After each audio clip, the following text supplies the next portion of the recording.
Ça fait depuis 6 ans que j'ai créé mes jardins et que je m'efforce de les faire pousser. Pendant ces 6 années, j'ai rencontré beaucoup de gens qui étaient fascinés par mon activité, pour différentes raisons, et qui rêvaient de faire quelque chose de similaire. Ils étaient en quête de sens.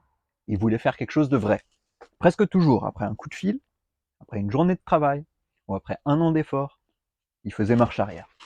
Et je me demande pourquoi. Et j'ai défini une stratégie. Je veux travailler avec des gens qui ont envie de s'engager pour longtemps. Des gens qui aiment vraiment ce qu'ils font, comme moi, et qui vont pas changer de projet au contact de la dure réalité des choses. Alors j'ai mis en place une stratégie qui consiste tout simplement à mettre en avant la difficulté de ce travail, à faire des listes, pour que seuls les plus motivés restent. Et donc, voici 9 raisons pour lesquelles il ne faut surtout pas devenir agriculteur. Premièrement, c'est sale. Travailler avec les plantes, avec la terre, avec les engrais, avec l'eau, avec les outils, c'est salissant et ça use les habits. Et vous serez forcément sale et en guenille par moments.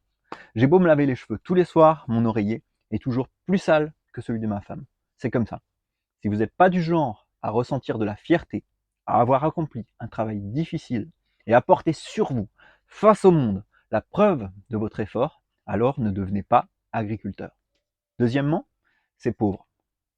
Ceux qui sont prêts à payer des centaines d'euros pour une écharpe ou des millions pour un appartement bien placé vont regarder le prix au kilo de vos micro-pousses avec un air choqué. Comparer le prix d'un kilo de betterave sur un iPhone à 1000 euros, c'est courant. Notre société ne valorise pas l'agriculture. C'est comme ça. Et c'est difficile de bien y gagner sa vie. Si vous n'êtes pas prêt à réinventer les choses et à vous réinventer vous-même, si vous ne savez pas voir que c'est là où rares sont ceux qui les trouvent, que le marché cache les plus grandes richesses, alors vous resterez pauvre. Ne devenez pas agriculteur. Troisièmement, c'est ennuyeux. Il y aura des tâches répétitives, il y aura des journées répétitives, c'est comme ça. Et il y aura des semaines répétitives, sans doute, à répéter les mêmes gestes, parfois des gestes pénibles. Moi, je suis très sensible à l'ennui, et je pourrais pas faire ce que je fais si j'avais pas de technique pour le supporter. Alors j'écoute des livres, j'écoute des podcasts, j'écoute des conférences. Si vous aimez pas la musique, si vous aimez pas avoir des écouteurs dans les oreilles, si vous aimez pas écouter des gens parler, si vous supportez pas la solitude, alors ne devenez pas agriculteur.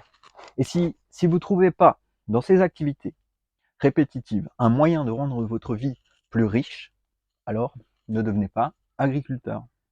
Quatrièmement, c'est méprisé. Certaines personnes vont vous féliciter, vous remercier ou vous admirer, oui, mais ne vous y fiez pas. La plupart des gens, ils ont un mépris viscéral pour les agriculteurs. C'est inscrit, c'est ancien, c'est comme ça. Et si vous n'êtes pas prêt à supporter qu'on vous regarde de haut, et si vous n'êtes pas sûr de pouvoir réécrire ce logiciel pour faire de l'agriculteur, pour faire de vous une personne respectée et admirée, alors ne devenez pas agriculteur. Cinquièmement, c'est long. Les idéaux de la semaine de 4 heures, de la semaine de 4 jours, de la semaine de 28 heures, ou même de la semaine de 35 heures, c'est pas pour l'agriculteur. La blague qui court, c'est de dire que les gens normaux travaillent de 9 heures à 5 heures, et que les agriculteurs, eux, travaillent de 5 heures à 9 heures.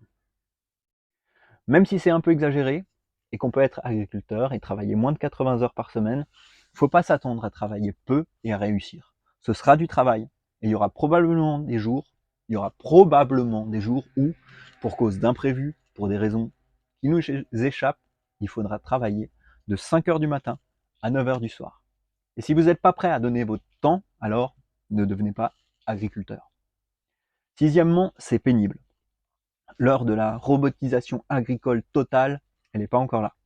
Si vous voulez devenir agriculteur aujourd'hui, et si vous voulez réinventer les choses, il faudra que vous découvriez le poids des choses. L'eau, c'est très lourd. La terre, c'est très dur. Le froid, c'est encore plus froid que vous le croyez. Et le soleil, c'est violent.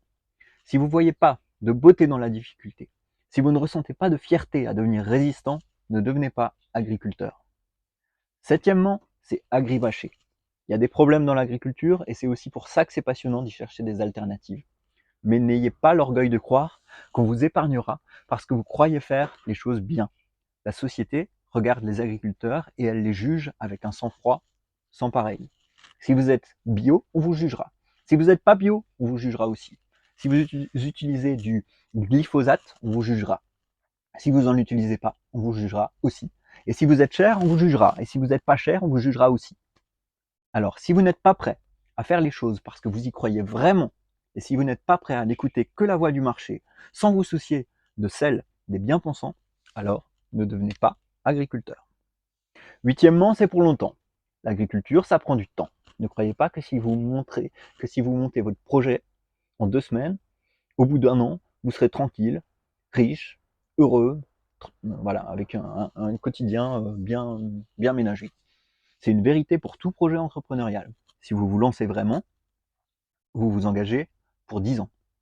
Sauf que pour l'agriculture, c'est plutôt 20. C'est comme ça. Si vous n'êtes pas capable de vous imaginer faire la même chose pendant longtemps, et si vous êtes pressé, alors ne devenez pas agriculteur. Neuvièmement, c'est contraignant. Le digital nomade agriculteur, ça n'existe pas.